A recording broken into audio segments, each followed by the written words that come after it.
सत्र कितना पहले खत्म किया गया, कितनी बैठकें हुई और कितने बिल पेश किए गए, इन सारी चीजों की हमने चर्चा की है विस्तृत तरीके से। केंद्र की मोदी सरकार निरंकुशी सरकार है, तानाशाही सरकार है, अधिनायकवादी गवर्नमेंट है और ये विधेयक ला करके अपने तानाशाह को, अपने उस प्रवृत्ति को नहीं इम्प्लीमेंट किया जा सकता है। क्यों? नमस्कार, आप देख रहे हैं 4 PM बिहार और मैं हूं अभिषेक मिश्रा। संसद सत्र को खत्म किए जाने को लेकर जेडीयू ने मोर्चा खोल दिया है भारतीय जनता पार्टी के खिलाफ, केंद्र सरकार के खिलाफ।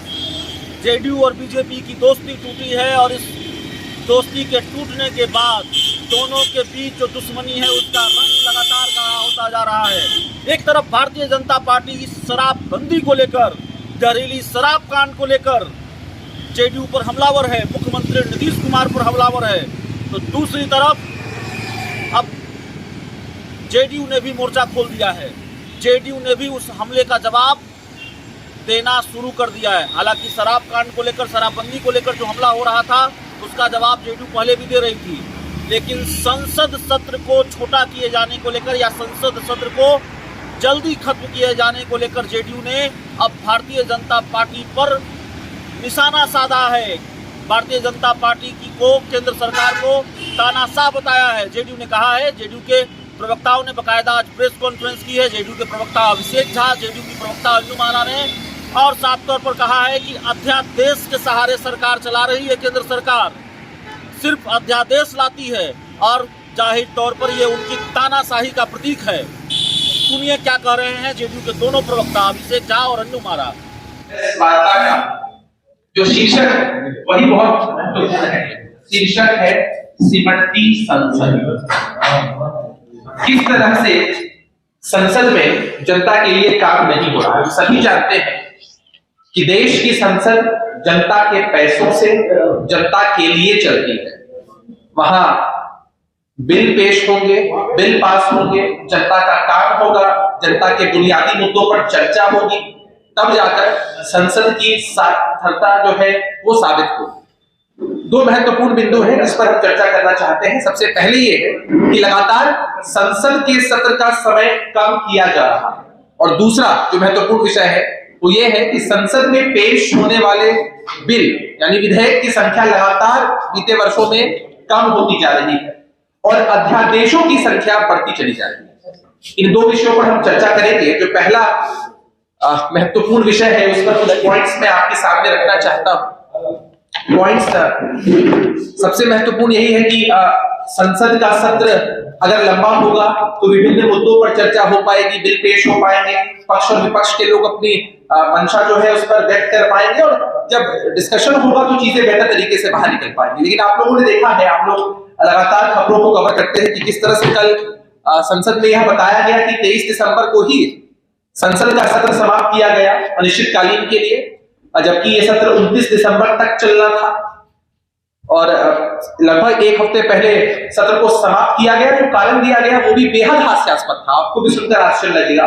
सरकार की तरफ से कहा गया कि कुछ अन्य जरूरी कार्य हैं, साथ ही साथ क्रिसमस और नए साल की छुट्टियां होने वाली हैं, तो फेस्टिव या छुट्टियों के माहौल में लोग चले आएंगे तो संसद का कार्य नहीं हो पाएगा। बताइए कितना हास्यास्पद है कि संसद जो इतना महत्वपूर्ण जगह है जहां पर कार्य होना ही चाहिए था, वहां सिर्फ छुट्टियों का हवाला देते हुए कहीं ना कहीं काम कम करने की जो पेशकश है वो की गई है।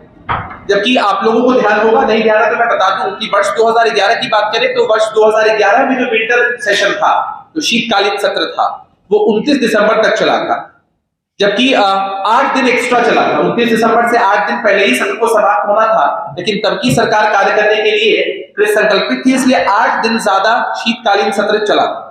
और मोदी सरकार में ये कोई पहली बात नहीं है कि जो सत्र है वो पहले समाप्त हुआ है। अगर कोविड के टाइम को आप एक्सक्लूड कर दें, क्योंकि हम अगर आरोप लगाएंगे तो भारतीय जनता पार्टी के साथ यही जवाब देंगे कि कोविड के समय संसद अपना कार्यकाल पूरा नहीं कर पाया। लेकिन हमारा कहना ये है कि आप भारतीय जनता पार्टी के पूरे कार्यकाल में मोदी सरकार को अगर आप देखेंगे तो अमूमन हर एक सत्र जो है वो अपनी सीमित जो अवधि है उससे कम ही चला।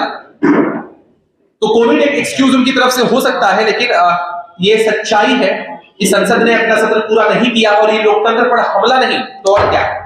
मैं एक और तथ्य आपके सामने रखना चाहता हूं कि वर्ष 2011 में जो बजट सेशन था वो लगभग 50 दिनों तक चला था।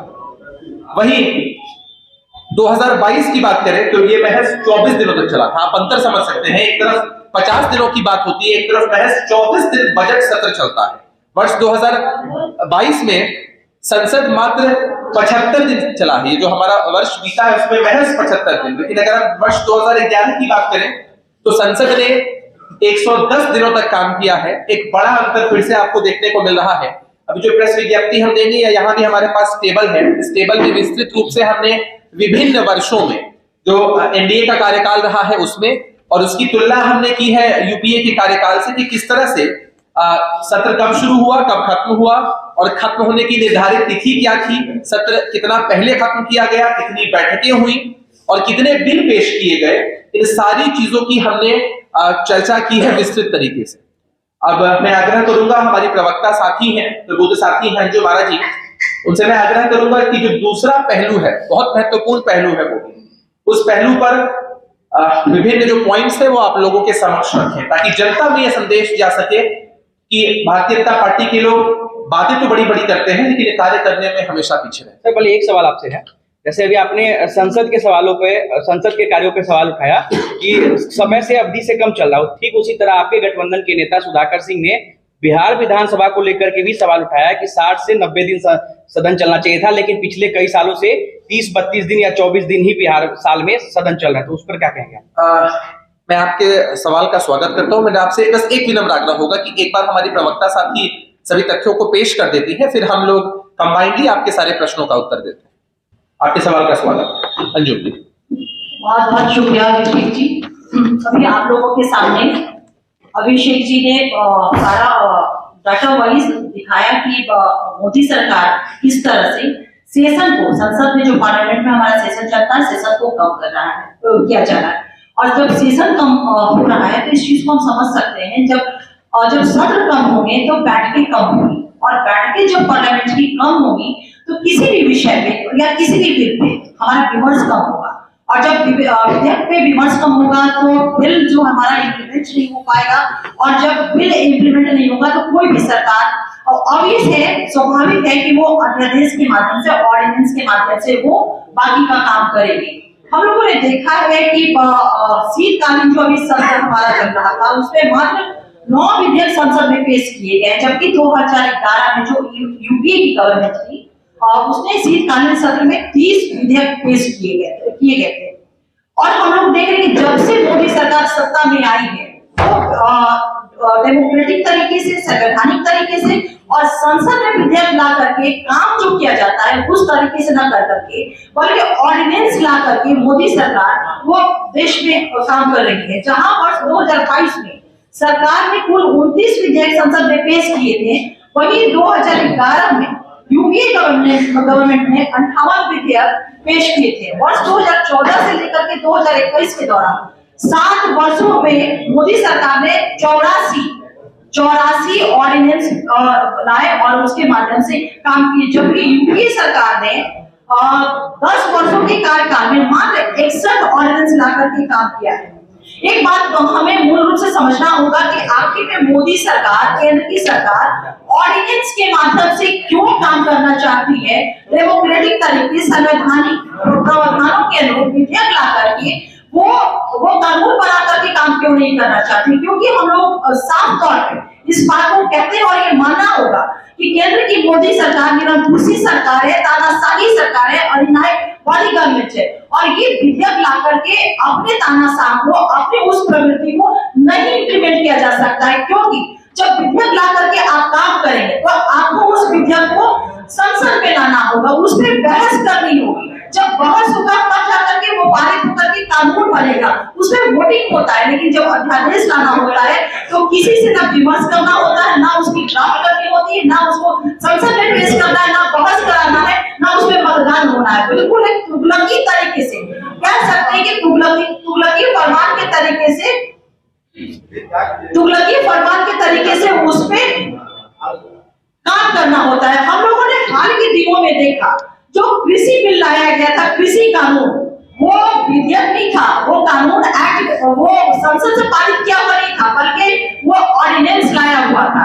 और इस मुल्क के किसानों ने मोदी सरकार को बता दिया कि देश जो है, देश का काम, देश का वर्क एग्जीक्यूट होगा विधेयक के मान को लेकर के, एक्ट के को लेकर के, ना कि ऑर्डिनेंस को लेकर के। आप लोगों ने देखा कि देश के किसानों ने किस तरह से मोदी सरकार की नींव हिला करके रखी और उन्हें बैक होना पड़ा उस ऑर्डिनेंस से। तो आप लोग इस चीज को हम लोग आप लोग के माध्यम से देश की जनता को बताना चाहते हैं, ये उन्हें दिखाना चाहते हैं, उनका ध्यान आकृष्ट कराना चाहते हैं कि जो हमारे पूर्वजों ने संवैधानिक तरीका और संसदीय तरीका, लोकतांत्रिक तरीके से देश को चलाने की जो व्यवस्था